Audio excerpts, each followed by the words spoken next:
ராகவ் அபியை பார்த்து பேசிட்டு இருக்காரு. உன் கண்ணை பார்க்காம என்னால் இருக்க முடியாது, நீ தான் எனக்கு எல்லாமே, உன் பேச்சை கேட்காம ஒரு நாள் கூட எனக்கு போகாது, நீ வந்துரு அப்படின்னு சொல்லிட்டு அப்படி பேசிகிட்டே இருக்காரு. அதை கேட்டோன்னே அபி சொல்கிறாங்க, அப்பா என்னை விட்டுருங்க, தயவு செய்து உங்களோட நடிப்பை என்னால் பார்க்க முடியல அப்படின்னு சொல்கிறாங்க. இப்போ என்ன வீட்டுக்கு தானே வரணும், சரி வாங்க நான் வீட்டுக்கு வரேன், ஆனால் இப்போ என் வீட்டில் இருக்க எல்லாருக்கும் நீங்கள் டீ போட்டு கொடுக்கணும் அப்படின்னு சொல்லிட்டு அபி சொல்கிறாங்க. நான் டீ போடணுமா அப்படின்னு சொல்லிட்டு ராகவ் கேட்குறாரு. ஆமாம் வாங்க அப்படின்னு சொல்லிட்டு அப்படியே கூட்டிகிட்டு வெளியே போகிறாங்க. வெளியே அவங்க அம்மா அப்பா எல்லாருமே இருக்காங்க. இல்லை இவர் டீ போட்டு தராரு அப்படின்னு சொல்கிறாங்க. சரி வாங்க அப்படின்னு சொல்லிட்டு கூட்டிகிட்டு போகிறாங்க. கூட்டிகிட்டு போயிட்டு சமையல் ரூமில் போடுங்க டீ போடுங்க அப்படின்னு சொல்கிறாங்க. அபி டீ போடுறாரு. அப்போ தண்ணி ஊற்றுறாரு பாலில். இங்கே பாருங்கள் திக்காக போடுங்க, தண்ணியெல்லாம் ஊற்றிட்டு இருக்காதீங்க அப்படின்னு அபி சொல்கிறாங்க. தண்ணி ஊற்றினா தான் நல்லாயிருக்கும், எனக்கு டீலாம் நல்லா போட தெரியும் அப்படின்னு சொல்கிறாரு. டீ போட்டுகிட்டே இருக்காரு. அதில் இஞ்சியெல்லாம் தட்டி போடுறாரு. அப்படியே பார்க்குறாங்க, இதெல்லாம் நல்லா தெரியுது, ஏன் சமையல் ரூம் பக்கமே வரமாட்டீங்க அப்படின்னு சொல்லிட்டு அபி சொல்கிறாங்க. அதுக்கு ராகவ் சொல்கிறாரு, எனக்கு சமைக்கலாம் தெரியாது, நானும் நல்லா டீ போட தெரியும் அப்படின்னு சொல்கிறாரு. டீ எல்லாம் போட்டு கொடுக்குறாங்க. எடுத்துகிட்டு வந்து எல்லாருக்கிட்டையுமே ராகவே கொடுக்குறாரு. அவங்க அம்மா அப்பா அத்தை எல்லாருக்கிட்டையுமே குடிக்கிறாரு. குடிச்சிட்ட உடனே அபியோட அப்பா சொல்கிறாரு, என்ன டேஸ்ட்டாக இருக்கு மாப்பிள்ள, இந்த மாதிரி ஒரு டீயை நான் குடித்ததே இல்லை, ரொம்ப நல்லா இருக்குது அப்படின்னு சொல்லிட்டு குடிக்கிறாரு. என்ன பொண்டாட்டி விட்டுட்டு ஒரு நாள் கூட உங்களால் இருக்க முடியலையா அப்படின்னு சொல்லிட்டு அபியோட அத்தை கேட்குறாங்க. சரி 2 பேரும் போயிட்டு வாங்க அப்படின்னு சொல்லிட்டு, ஆமாம் நான் போயிட்டு வரேன் சரியா அப்படின்னு சொல்லிட்டு சந்தோஷமாக போகிறாங்க அபி. அதை பார்த்தோன்னே அவங்க அம்மா அப்பா எல்லாருமே ரொம்ப சந்தோஷப்படுறாங்க. 2 பேருமே சேர்ந்து வீட்டுக்கு போகிறாங்க. வீட்டுக்கு போன உடனே எல்லாருமே சேர்ந்து டைனிங் டேபிளில் சாப்பிட்டுட்டு இருக்காங்க. அப்போது அப்படியே அனு மட்டும் ஒரு மாதிரி கோவமாக இருக்காங்க. இல்லை அனு, நான் வீட்டுக்கு போகணுன்னு எனக்கு தோணுச்சு, அதனால தான் நான் போயிட்டேன், நீ கோவப்படாத அப்படின்னு சொல்கிறாங்க. இங்கே பாரு, வாயை மூடிட்டு பேசாமல் சாப்பிடு, எதுவுமே நீ பேசிகிட்டு இருக்காத அப்படின்னு சொல்லிட்டு அனு அப்படியே கோவமாக இருக்காங்க. என்னாச்சு அப்படின்னு சொல்லிட்டு பாட்டி கேட்குறாங்க.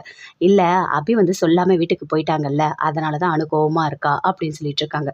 அதை கேட்டோடனே அப்படியே ஆகாஷ் சொல்கிறாரு, ஓ இதெல்லாம் வேற நடந்திருக்கா அப்படின்னு சொல்லிட்டு. அபி போனோடனே ராகவ போய் கூட்டிகிட்டு வந்துட்டாரா அப்படின்னு சொல்லிட்டு கேட்குறாரு. சரி நான் கூட கோச்சிக்கிட்டே எங்கள் மாமனார் வீட்டுக்கு போக போகிறேன் அப்படின்னு ஆகாஷ் சொல்கிறாரு. அதை கேட்டோன்னே எல்லாருமே சேர்ந்து அப்படியே சிரிக்கிறாங்க. முரளி மட்டும் அப்படியே கோவப்படுறாரு. நான் போய் அபியை விட்டுட்டு வந்தால் போய் அபியை கூட்டிகிட்டு வந்துட்டான் அப்படின்னு சொல்லிட்டு அப்படியே கோவமாக பார்த்துட்ருக்காரு. எல்லாருமே சேர்ந்து சாப்பிட்டுட்டு இருக்காங்க.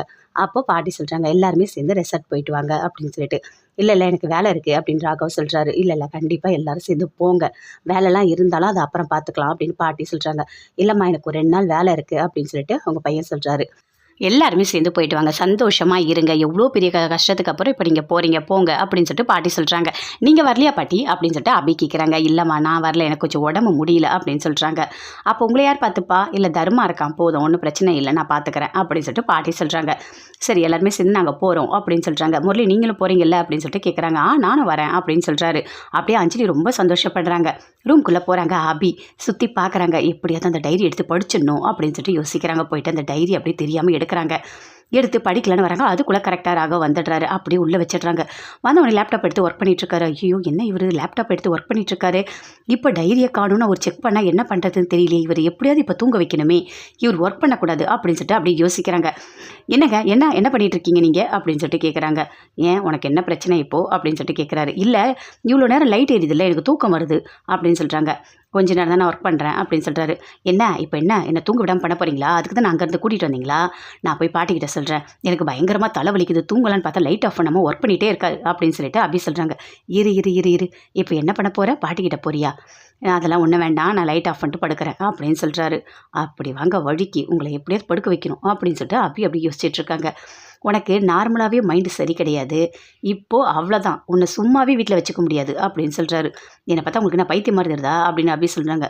அதில் என்ன டவுட்டு, நீ பைத்தியமே தான் அப்படின்னு சொல்கிறாரு. சொல்லிவிட்டு லேப்டாப்பை மூடுறாரு. ஐயோ இவர் லேப்டாப்பை எடுத்துகிட்டு போய் வச்சா பையில கண்டுபிடிச்சிடுவாரே, என்ன பண்ணலாம், கொடுங்க நானே லேப்டாப் எடுத்து வைக்கிறேன் அப்படின்னு சொல்லிட்டு அந்த லேப்டாப் எடுத்துகிட்டு போயிட்டு பேக்கில் வைக்கிறாங்க.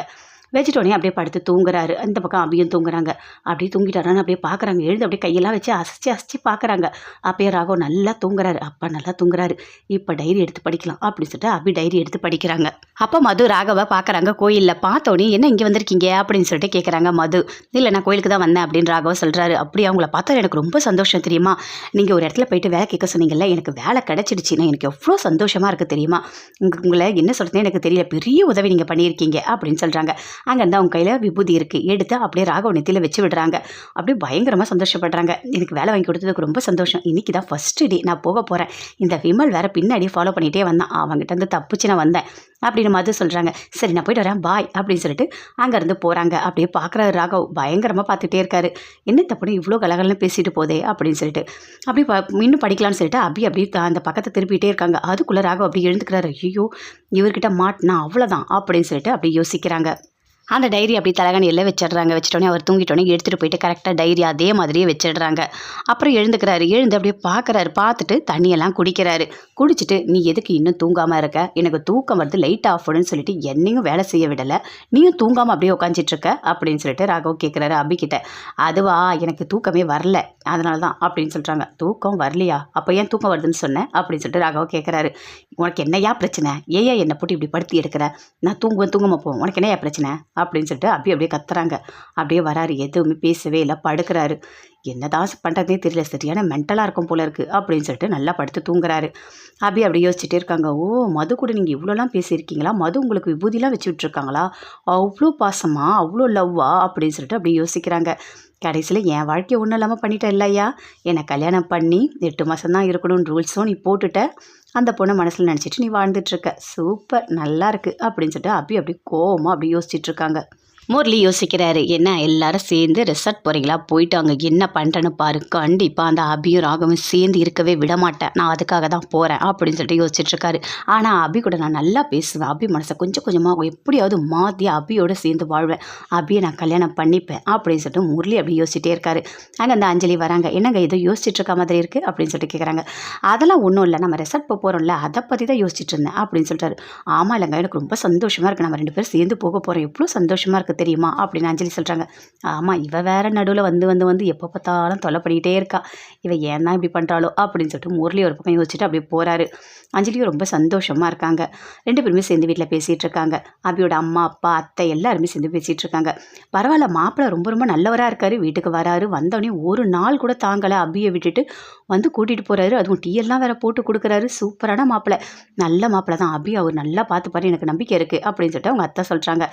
இப்போ தான் பிடிக்காம தான் கல்யாணம் பண்ணியிருக்கோம், இருந்தாலும் 2 பேரும் புரிஞ்சுக்கிட்டு நல்லா சேர்ந்து வாழ்வாங்க அப்படின்னு சொல்லிட்டு அபியோட அம்மாவும் சொல்கிறாங்க.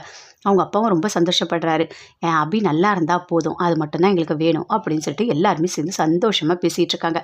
அபி யோசிக்கிறாங்க. அவர் டைரி எடுத்து படித்தா கொஞ்சம் தான் படிக்க விடுறாரு, அதுக்குள்ளே எப்படியாவது எழுந்துக்கிறாரு. எழுந்து என்ன பண்ணுற, தூங்கு அப்படின்னு சொல்லிட்டு இருக்காரு. ஏன்னா இவர் இப்படி பண்ணிட்டு இருக்காரோ தெரியல, சரியான ஜெயிலர்கிட்ட வந்து மாட்டிக்கிட்டு நான் படுற கஷ்டம் எனக்கு தான் தெரியும், ஒரு நிம்மதியாக ஒரு டைரியை கூட படிக்க விட மாட்டார் அப்படின்னு சொல்லிட்டு அபி அப்படியே ராகவை பற்றி அப்படியே திட்டிக்கிட்டே மனசுக்குள்ளே அப்படியே படுத்துகிட்டே இருக்காங்க. பார்க்குறாங்க அப்படியே.